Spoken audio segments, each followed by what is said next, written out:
జై శ్రీరామ్. మీ X faster CH Anand మరొక voice వీడియోతో మీ ముందుకి రావడానికి గల కారణం ఏంటంటే, మన యొక్క హిందూ ధర్మాన్ని ప్రచారం చేయడానికి హైదరాబాద్ నుంచి ఆంధ్రాకి రావడం జరిగింది. ఇక్కడికి మేము వచ్చినప్పుడు ఒక రెంట్కి ఇల్లు తీసుకోవడం జరిగింది. తీసుకొని మేము 4 నెలలుగా ఆంధ్రాలోనే ఒక ఇంట్లో కిరాయికి ఉన్నాం అనమాట. అయితే మేము కిరాయికి ఉంటున్నటువంటి ఇల్లు అది క్రైస్తవులదని మాకు తెలియదు. హిందువుల ద్వారా మేము ఇక్కడ రెంట్కి దిగడం జరిగింది.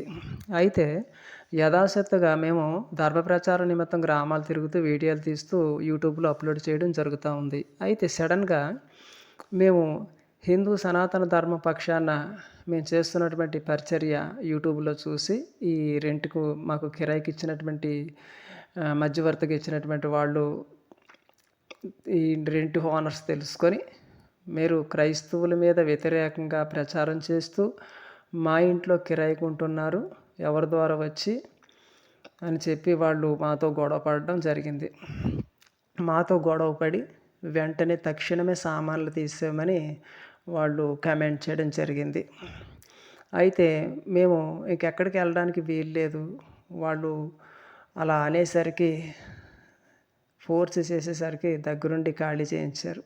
తక్షణమే నిన్న 3 గంటల ప్రాంతంలో సామాన్లన్నీ కూడా బయటికి తీసేసి చెట్ల కింద పెట్టుకున్నాం సామాన్లు. ఈ చుట్టుపక్కల మాకెవరు కూడా అంతగా పరిచయం లేరు.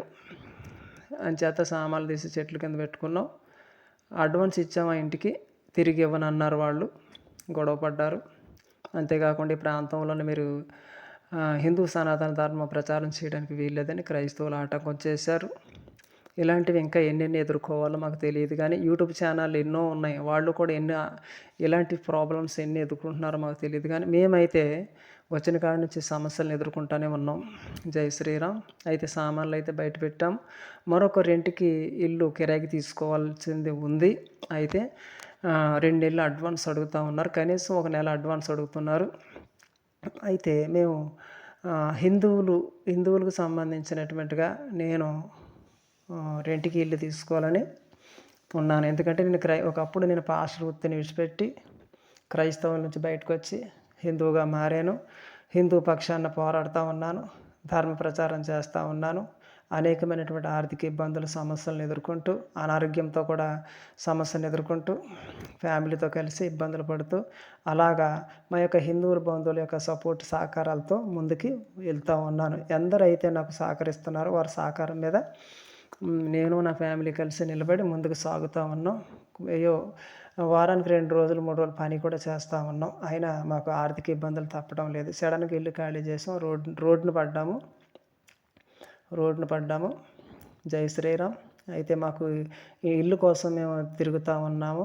అక్కడ అడ్వాన్స్ కట్టడానికి డబ్బులు లేవు.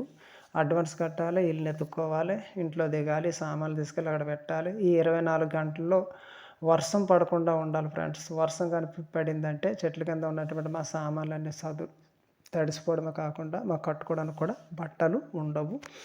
వండుకోవడం కూడా కష్టమే. బయటికి వెళ్ళి అవి తెచ్చుకొని తింటూ ఉన్నాము. అవి తెచ్చుకొని కడుపు నింపుకొని అలా చెట్ల కింద ఉన్నాము. ప్రస్తుతం అయితే ఇల్లు కోసం దేవులాడుతున్నాం, కానీ అడ్వాన్స్ కూడా అవసరం ఉంది. జై శ్రీరామ్.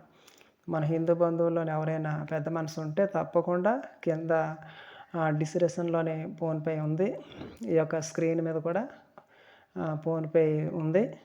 తప్పకుండా సపోర్ట్ చేయండి. మీ సపోర్ట్తోనే తప్పకుండా నేను ముందుకు వెళ్తాను. ఎన్ని ఆటంకాలు, సమస్యలు ఎదురైనా తప్పకుండా మన ధర్మానికి ఒక మంచి పేరు తీసుకొస్తాను. ఒక ప్రత్యేకమైనటువంటి గుర్తింపును కూడా తీసుకొస్తాను. ఎన్ని ఆటంకాలు, పోట్లు ఎదురవుతున్నాయో అంతకంటే గొప్ప విజయం మనకి తోడు ఉంటుందని, ముందుకు వెళ్తుందని నేను ఆశిస్తూ నా ప్రయత్నాలు నేను కొనసాగిస్తూ ఉన్నాను. దయచేసి ప్రశ్నించకండి, శోధించకండి, మీ వంతు సహాయం చేయండి. ఇంతవరకు కూడా ఎంతోమంది సహోదరులు తన వంతుగా 1000, 500 ఇలా సహాయం చేస్తూ నా యొక్క ఛానల్ని, నన్ను, నా ఫ్యామిలీని కాపాడుతూ సపోర్ట్ చేస్తూ ఎంతవరకు ముందుకు తీసుకెళ్ళినందుకు వాళ్ళందరికీ కూడా నా హృదయపూర్వక ధన్యవాదాలు. థ్యాంక్స్. సపోర్ట్ చేయండి ఫ్రెండ్స్, సహకరించండి. మన ధర్మానికి ముందడుగు వేయడానికి ప్రోత్సహించండి. జై శ్రీరామ్, జై భారత్.